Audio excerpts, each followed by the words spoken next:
নবীর উপরে ঈমান রাখতে হয়। নবীর ঈমান কতটুকু রাখলে মুমিন হয়, আর নবীর ব্যাপারে অশ্রদ্ধা আসলে যে ঈমান নষ্ট হয়, এটা মুসলমানের ঘরে জন্ম নেওয়ার পরেও মূর্খতার শিকড় এত গভীরে, দ্বীন শিক্ষা এতই দুর্বল যে এতটুকু জানা শোনা মুসলমানের এখন নাই। এ কারণে ওয়াজ নসিহত মাঝে মাঝে বসে শুনতে হয়। কারণ সূরাতুল ফাতিহা পড়ার যোগ্যতা মুসলিম ঘরে জন্মাইছে কিন্তু নাই। শুধু তাই নয়, আপনারা শ্রমিক সমাজ এখানে বসেছেন, আমি আপনাদেরকে যদি জাজ বানায়া আপনাদেরকে যদি পরীক্ষায় লাগায় দেই, তাহলে আপনারা দেখবেন মুসলিম ঘরের 90% মুসলমানের দেশের মুসলিম ঘরের প্রায় 70% মুসলমান কালেমাটা পর্যন্ত বিশুদ্ধ করে পড়তে পারে না। বিশুদ্ধ কিছু আকীদা তাদের জানা নাই। বিশুদ্ধ আকীদা তাদের না থাকার কারণে মুসলিম ঘরে জন্মগ্রহণ করার পরেও তার দ্বারা বিভিন্ন রকমারি শিরকের কাজ সংগঠিত হয়ে যায়। অথচ কেউ যদি যাররা পরিমাণ শিরকের দুর্গন্ধ যদি কারোর ঈমানের সাথে লেগে যায়, ইন্নাশ শিরকা লাযুলমুন আযীম, যাদের জিন্দেগিতে শিরিক হয়ে যাবে তারা কবরে যায় কিন্তু তাদের রব আল্লাহ এটা কিন্তু বলতে পারবে না। যাদের জিন্দেগিতে শিরিক সংগঠিত হয়ে যাবে, সে কবর থেকেই তো তার দোজখ শুরু হয়ে যাবে, মরার পরেই তার দোজখের জিন্দেগি স্টার্ট। কারণ শিরক করার পরেও সে তার মুখে এটা বলতে পারবে না যে আমার রব আল্লাহ, এটা বলতে পারবে না। আর যদি কেউ শিরিক না করে, অর্থাৎ কবর পূজা, মাজার পূজা, পীর পূজা, সূর্য পূজা, দিবস পূজা, বটগাছ পূজা এগুলো করে নাই, কুপ্রথাগুলোর সাথে বৈশাখ পালন, মঙ্গল শোভাযাত্রা নামের শিরকের কাজ করে নাই, এর থেকে নিজেকে হেফাজত করেছে, সকল প্রকারের কওলি শিরিক, ফি'লি শিরিক, ইবাদতের শিরিক, সাদাকা খায়রাতের শিরিক, সকল প্রকারের শিরিক থেকে নিজেকে যে রক্ষা করেছে, এই লোক আল্লাহর কাছে থাকার উপযুক্ত। বান্দা হিসাবে আল্লাহর কিছু হক আছে, আল্লাহর কিছু হক বান্দার উপরে আছে, আর বান্দার হকও আল্লাহর উপরে বান্দার হক আছে।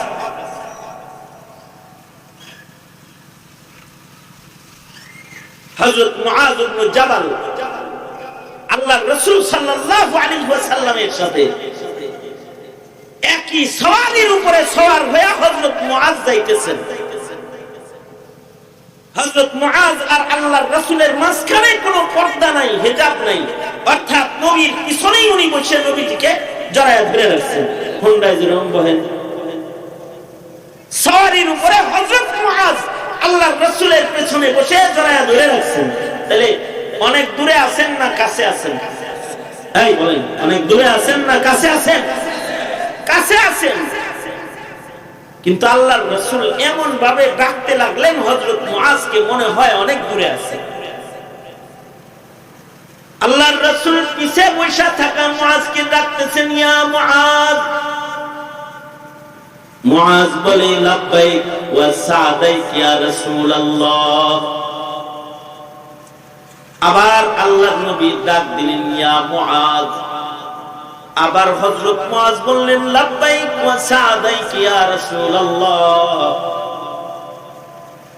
আবার আল্লাহর নবী তৃতীয়বার ডাক দিলেন, হে মুআয, হযরত মুআজ বলে লাব্বাইক ইয়া রাসূলুল্লাহ।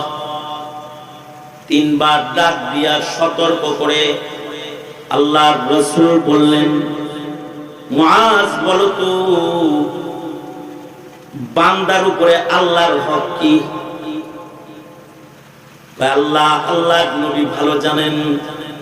আল্লাহর রাসূল বললেন, বান্দার উপরে আল্লাহর হক হলো বান্দা আল্লাহর সাথে আর কাউকে শরীক করবে না। বান্দা আল্লাহর সাথে কাউকে কি করবে না? জোরে আওয়াজ করে বলেন, কি করবে না? শরীক করবে না। অর্থাৎ আল্লাহর গোলামিতে কাউকে শরীক করবে না, আল্লাহর ইলমে কাউকে শরীক করবে না, আল্লাহ পাকের জাতের সাথে সিফাতের সাথে কাউকে শরীক করবে না। কারণ ইন্নাশ শিরকা লাযুলমুন আযীম, শিরক কিন্তু বড় জঘন্য গুনাহ।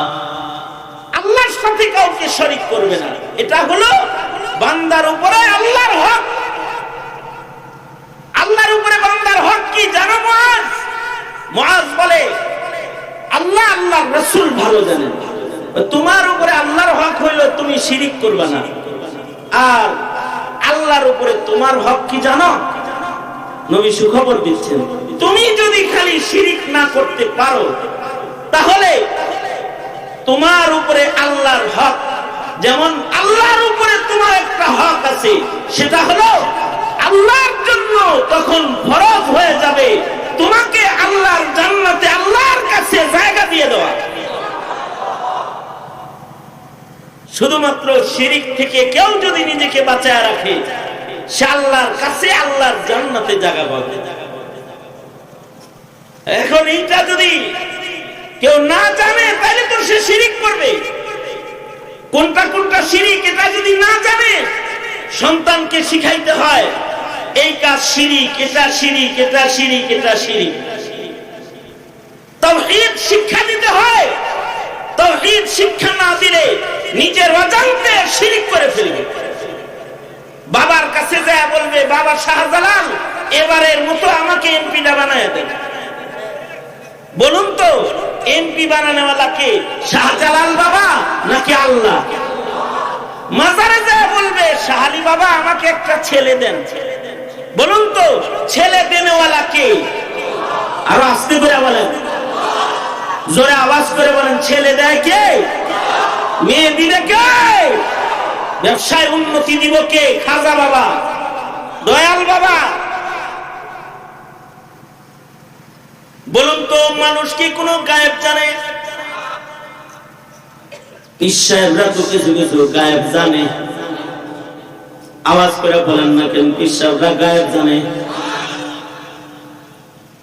যদি কেউ তার পীরকে গায়েবের ইলম রাখনে ওয়ালা হিসাবে মানে, যে আমার পীর বাবা অনেক কিছু কয়, গায়েব জানে, উনি এটা যদি কেউ বলে তাহলে আল্লাহর সিফাতের সাথে সে তার পীরকে শরীক করে ফেলেছে।